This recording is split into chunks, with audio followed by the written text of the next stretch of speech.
நமः ஹரிஹி ஓம். நாராயணம் நமஸ்கிருத்ய நரம் சைவ நரோத்தமம் தேவீம் சரஸ்வதீம் வியாசம் ததோ கிரந்தமுதீரயேத். ஸ்ரீ குருப்யோ நமः ஹரிஹி ஓம். ஸ்ரீமத் பாகவதம் மகாபுராணம் கிருஷ்ணாவதாரம் தசமஸ்கந்தம் பூர்வபாகம். சூத பௌராணிகர் நைமிஷாரண்யத்தில் சௌனகாதி மகர்ஷிகளுக்கு இந்த ஸ்ரீமத் பாகவதத்தை உபதேசித்தார். முதல் 4 ஸ்கந்தங்கள் வரையிலும் மைத்ரேயர் விதுரனுக்கு உபதேசம் பண்ணினதா இருக்கு.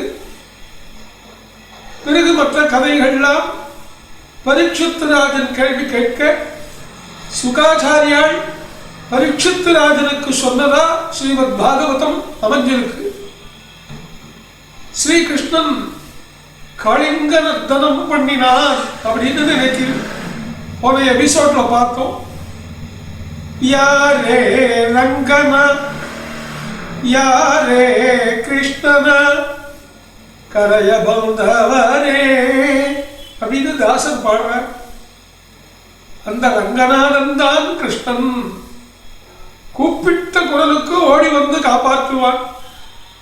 அப்படி ஒரு வைபவம் காளிங்க நர்த்தனத்துக்கு பிறகு நடந்தது. அந்த காளிய மடுவிலே காளிங்கன் மேல நர்த்தனம் பண்ணி லோகரட்சகனும் பண்ணினான் கிருஷ்ணன் அப்படிங்கிறத பார்த்துட்டு நீண்ட தூரம் வந்திருக்கிறதுனால இன்று பொழுது இங்கேயே இரவு தங்கி நாளை காலை போகலாம் அப்படின்னு முடிவு பண்ணி எல்லாரும் அங்கேயே ஒரு இடத்துல தங்கி இருந்தார். பசுமாடுகளும் கூட இருந்தன. எல்லாம் சௌரியமா சாப்பிட்டுட்டு அந்த இடத்துல தங்கி இருக்கிற போது பக்கத்துல நாணல் புல் காடு, யமுனா நதி தீரம், நாணல் புல்காடு. அந்த நாணல் புல்காடு திடீர்னு தீப்பற்றி எரிந்தது. சுத்தியிலையும் தீ. இவங்க நடுவில் 360 டிகிரியும் நெருப்பு பிடிச்சிட்டு தக தக தக தகந்து எரிகிறது. எல்லோரும் கிருஷ்ணா கிருஷ்ணா கிருஷ்ணா காப்பாற்றன்னு சொன்னார். உடனே கிருஷ்ணன் தன்னுடைய வாயை ஆணு திறந்து அந்த நெருப்பு முழுவதையும் வெளிவிட்டான் கிருஷ்ணன். பஞ்சபூதமும் இவனுக்கு அடக்கம். பஞ்சபூதங்களையும் தனக்குள்ள வச்சுருக்கான். அவன் நினைச்சா வெளியே விடுறான், பிரளயத்திலே உள்ள எடுத்துக்கிறான். ஸ்ரீகிருஷ்ணன் ஆகர்ஷயதி கிருஷ்ணாக. கிருஷின்னா பூமி, நிலத்துக்கு நலம் செய்பவன் கண்ணன். கண்ணன் களலினை நன்னும் மனமுடையீர் என்னும் திருநாமம் திண்ணம் நாரணமே அப்படின்னு சொல்லியிருக்கா இல்லையா தாசர்வாள். நம்முடைய ஆச்சாரியாள் கிருஷ்ணனை கூப்பிடுறா. கிருஷ்ணா நீ வேகமே பாரோ, சீக்கிரமா வந்து காப்பாத்துறாங்கிற. உன் அனுகிரகம் எனக்கு விரைவில் வேணும். கிருஷ்ணா நீ பேகனே பாரோ அப்படின்னு கர்நாடகத்துல ரொம்ப விசேஷமான பாடல். எல்லா வித்வான்களும் இந்த பாடலை பாடுவா. கிருஷ்ணான்னு கூப்பிட்ட உடனே அந்த கிருஷ்ணன் வந்து எல்லாருக்கும் அனுகிரகத்தை பண்ணி அந்த நெருப்பு விபத்திலே இருந்து ரட்சணை செய்தான். ஆச்சு. எல்லோரும் மறுநாள் காலையில தங்களுடைய பிருந்தாவனத்திலே தங்களுடைய வாசஸ்தலத்துக்கு போனான். நித்திய கர்மானுஷ்டானப்படி எல்லாரும் அவளுடைய வேலையை பார்த்துட்டு இருந்தா. இந்த குழந்தைகள் எல்லாம் வேறு ஒரு பக்கமாக மாடுகளையும் கன்றுகளையும் அழைத்துக் கொண்டு மேய்ச்சலுக்கு புறப்பட்டார்கள். கிருஷ்ணனும் பலராமனும் முன் செல்ல, கோபர்கள் எல்லாம் பின் செல்ல, மாடுகள் எல்லாம் அதன் பின் செல்ல. காலையில போறச்சே இவா முன்ன போவா, எந்த ரூட்டுக்கு போகணுங்கிறதுக்காக. கோதூளி லக்னத்துல.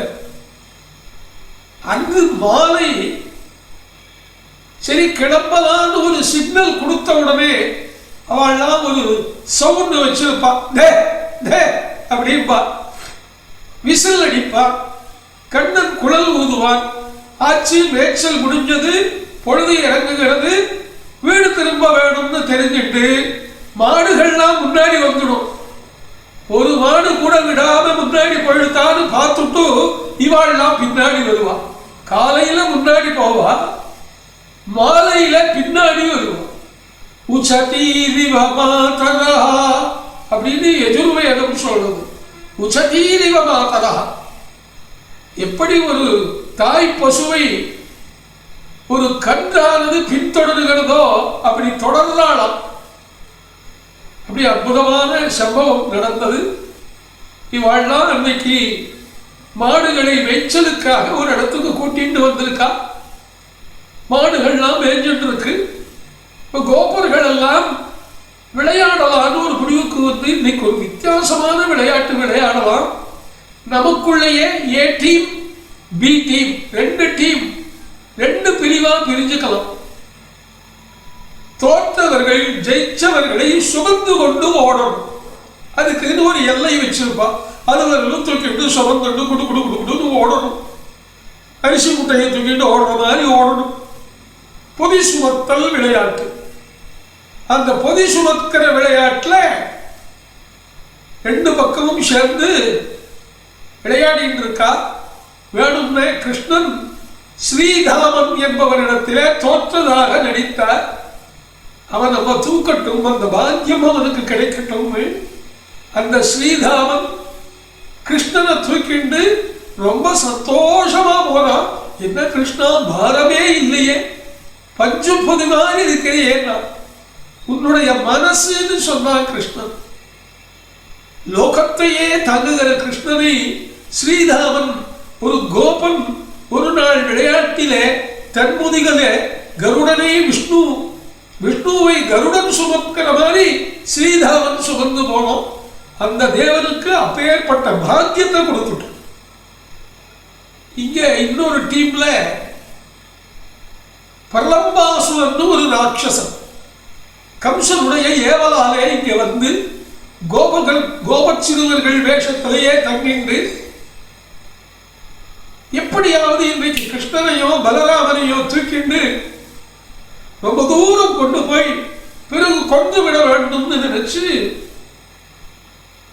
விளையாடிட்டு இருக்கான். பலராமனுக்கும் கிருஷ்ணனுக்கும் பிரலம்பன்கிற ஒரு ராட்சசன் கோபச்சிறுவன் வேடத்துல உள்ள வந்துட்டாங்கிறது தெரியும். என்ன நடக்கிறதுன்னு பார்க்கலாம். அப்போ பலராமன் தோத்ததா நடிச்சான். பிரலம்பன் நான் சுமக்கிறேன்னா, சரி யாரு சுமக்கிறேன், இந்த பலராமனை சுமக்கிறேன்னா, உன் பேர்லயே பலம் இருக்கிற ராமன். பலராமனை பிரலம்பன் சுமந்தான். அந்த எல்லையை தாண்டியும் ஓட ஆரம்பித்தான். வெகு தூரம் வந்துட்டான். ஆனா வர வர வர வர பலராமனை அந்த பிரலம்பனாலே சுமக்க முடியல. பல ஆயிரம் கிலோ வெயிட் அழுத்தற மாதிரி இருந்தது. மூக்கிலும் வாயிலும் புகையும் ரத்தமும் வந்தது. தன்னுடைய பெரிய நிஜ சரீரத்தை எடுத்துட்டா உலுக்கி பார்த்தா அப்பவும் பலராமனை கீழே தள்ள முடியல. பலராமன் தன்னுடைய கை முட்டிக்கினாலே பிரலம்பனுடைய தலையில ஒரு குத்து குத்தினான். அங்கேயே பிரலம்பாசுரன் மடிந்தான். அது நடந்த இடம் பாண்டீரகம்னு இப்பவும் இருக்கு. ஒரு ஆலமரம் பக்கத்துல இருக்கு. பாண்டீரகம்னு பேர். அந்த பாண்டீரகத்திலே பலராமனுடைய பலம் காட்டப்பட்டது. ஆதிசேஷன் சேஷாவதாரமூர்த்தி. அந்த சேஷனுக்குள்ளும் கிருஷ்ணன் இருந்தான்னு சாஸ்திரம். சர்வந்தர்யாமித்வத்தினாலே பலராமனுக்குள்ளும் கிருஷ்ணன் ஒரு ரூபத்துல இருந்துட்டுதான் அந்த லீலைகளை பண்ணினான்னு சொல்லியிருக்கா பெரியவா. இப்போ கிருஷ்ணனையே பெருமையா சொல்லிட்டு இருக்கவே இந்த பலராமனுக்கும் ஏற்றம் தரணுங்கிறதுக்காக ஒரு கதையை பாகவதத்துல இந்த இடத்துல வச்சிருக்கா. அப்புறம் அந்த பாண்டீரகம்ங்கிற இடத்துல கோபர்கள் எல்லாம் ஒன்று கூடி அந்த பாண்டீரகத்திலே ஆலமரத்தின் நிழலிலே தங்கி இருக்கிற போது மீண்டும் ஒரு முறை அந்த இடத்திலே காட்டிலே நெருப்பு பற்றி கொண்டு விட்டது.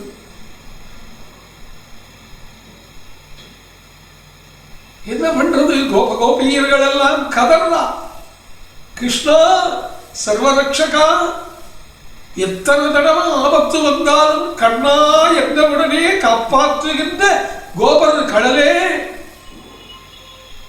கோபர்களின் ஹிருதயமா இருந்திருக்கிறவனே கிருஷ்ணா காப்பாத்துன்னா. நிலத்துக்கு நலம் செய்யக்கூடிய கண்ணன், எல்லோரும் ஒரு நிமிஷம் கண்ணை மூடுங்கோன்னா இந்த தடவை, முதல் தடவை அப்படி சொல்லல, இந்த தடவை எல்லாரும் ஒரு தடவை கண்ணை மூடுங்கோன்னா எல்லாரும் கண்ணை மூடிண்டா ஆடு வாயை திறந்து மீண்டும் அந்த நெருப்பை விழுங்கி விட்டு இப்ப எல்லாரும் கண்ணை திறந்தோம்னா எல்லாரும் கண்ணை திறந்தா தாங்கள் புறப்பட்ட இடமாக அந்த பாண்டீரகத்திலேயே இப்ப இருக்கா. இது என்ன ஆச்சரியம்! காலையில பாண்டீரகத்துல இருந்துதான் நாம மாடு மேய்க்கிறதுக்கு இன்னைக்கு கிளம்பினோம். பெரிய நாடல் காட்டுல சிங்கினோம், காட்டு தீ, அது மரம் செடி கொடி எல்லாம் பத்திண்டு எரிகிறது. ஒரு பனைமர வசனத்துக்கு தீயை பிடிச்சு கொடுத்து. ஆனா இந்த கிருஷ்ணன், சர்வரட்சகராக இருக்கிற கிருஷ்ணன் என்ன மாயம் செய்தானோ இப்ப திரும்பியும் நாமும் பசுவும் கந்துகளும் மற்றுள்ள ஜீவராசிகளும் இந்த பாண்டீரகத்துல ஆலமரத்தடியிலேயே நாம இருக்கவேன்னு ஆச்சரியப்பட்டாடா. இது என்ன ஒரு ஆச்சரியம்! தமிழ்நாட்டுல ஊத்துக்காடு வெங்கட சுப்பையர்னு ஒருத்தர் இருந்தார், உங்களுக்கெல்லாம் தெரியும். அலைப்பாயுதே கண்ணா மனம் மிக அலைப்பாயுதே, உன்னுடைய வேணு கானம் கேட்பதனால் அலைப்பாயுதே, மனமோகனா பாண்டுரங்கா அப்படின்னு சொல்லி ரொம்ப வயசான காலத்துல ஊத்துக்காடு வெங்கட சுப்பையர் நான் மதுராவை பார்க்கணும், பிருந்தாவனத்தை பார்க்கணும்னு வேண்டிண்டாரா. ஒரு நாள் இந்த ஊத்துக்காடு கிருஷ்ணன் ஆலயத்திலே, காளிங்கநர்த்தன கிருஷ்ணன் ஆலயத்திலே அவர் ஒரு பிருந்தாவனத்துக்கு பக்கத்துல உட்கார்ந்துட்டு கண்ண மூடி கிருஷ்ணா என்ன பிருந்தாவனத்துக்கு அழைச்சிக்க மாட்டையான்னு கேட்கவும், அடுத்த வினாடி இவர் அயர்ந்து கண்மூட அடுத்த க்ஷணம் அடுத்த முகூர்த்தத்துல இவர் பிருந்தாவனத்திலே தான் இருப்பதை உணர்ந்தார். அதுக்கப்புறம் அவர் ஊத்துக்காடு வரவே இல்லை. அப்படி அங்கிருந்து அவர் இமாச்சல பர்வதத்தை நோக்கி தனது யாத்திரையை பண்ணி கிருஷ்ணனோட ஐக்கியமானார்னு தான் கதை இருக்கு. நாம கூட ஊத்துக்காடு வெங்கட கவின்னு ஒரு எபிசோடு இதுல ஆன்மீக மித்ரால போட்டிருக்கோம், நீங்க கொஞ்சம் பின்னாடி போய் பாருங்க. அந்த ஊத்துக்காடு வெங்கட கவி இவன் குழந்தையா இருக்கிறச்சு எத்தனை பாடல், இந்த கிருஷ்ணன் குழந்தை பருவத்தை தான் அவர் நிறைய அனுபவிச்சிருக்கார். இப்ப பகவத்கீதையில முதிர்ந்த கண்ணன் பகவத்கீதை சொல்ற போது கிருஷ்ணனுக்கு லௌகீக திருஷ்டியில 71 வயசு, சரியா? ஆனா அந்த 7 வயது முதல் கோகுலத்திலே பிருந்தாவனத்திலே கிருஷ்ணன் காட்டிய லீலையைத்தான் இவர் அதிகம் அனுபவிப்பார். ஞானிகள், யோகிகள், நிறைய பாகவதர்கள், சங்கீத நிபுணர்கள், உபன்யாசகர்கள், கதாகாலட்சேபம் பண்றவா எல்லாருக்கும் ஜனங்க மத்தியிலே ஒரு உத்வேகத்தை கொடுக்கிற கதை எதுன்னா கிருஷ்ணனுடைய பாலலீலை. அந்த கிருஷ்ணனுடைய பாலலீலையே அப்படி ஊத்துக்காடு வெங்கட கவி அனுபவிச்சிருக்க. நீ ஆடாது அசங்காது வா கண்ணா, உன் ஆடலை காணத்தில்லை அம்பலத்தீரைவனும் தன் ஆடலை விட்டு இங்கே கோகுலம் வந்தான். ஆதலினால் சிறு ஆதவனே ஒரு மாமயிலிரகணி மாதவனே, நீ ஆடாது அசங்காது வா வா கண்ணா கண்ணா கண்ணா அப்படின்னு நிறைய பாடியிருக்க. அடுத்த எபிசோட்டில் காணலாமா? கிருஷ்ணாய வாசுதேவாய ஹரயே பரமாத்மனே பிரணதக்லேசநாசாய கோவிந்தாய நமோ நமः.